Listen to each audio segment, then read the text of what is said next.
这车啊，它现在就跑了75000公里，然后现在开起来啊，一加油一收油，它就啊响。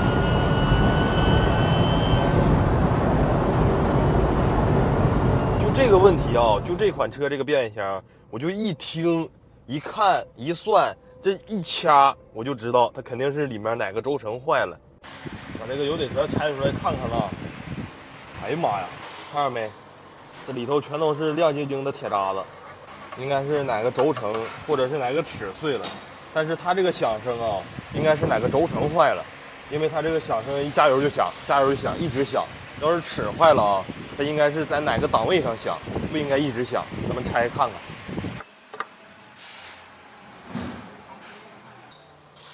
该说不说，这油是真黑呀！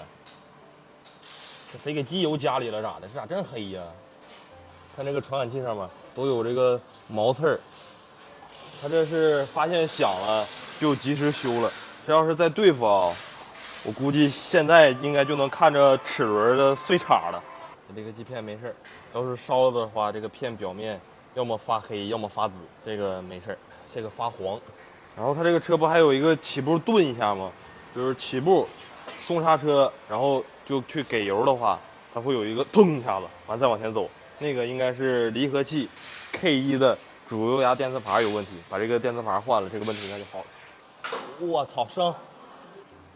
看这个传感器上，通过这个印象学比较抽象的分析啊，应该是这个轴承皮子，这个轴承的滚珠，这个，你看这里头还有呢，哎呦，这里全是，看吧，这都粘一起了，看着没？搁一起去了都。哎呦我的乖乖，这还有呢，看着没有？这小子。轴承呢？轴承皮呢？这怎么就剩上面这个架了呢？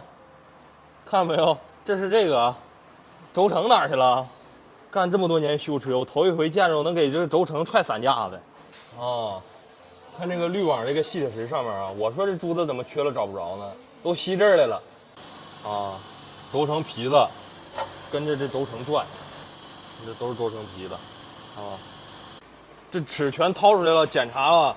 然后就发现是这3个齿啊磨得比较严重，原因呢是因为它这个轴承是在这儿嘛，然后这轴承它掉了之后，它就往下来，然后就绞在这，应该是先绞在这个齿里面，然后随着它的旋转，然后就绞在这2个齿里面。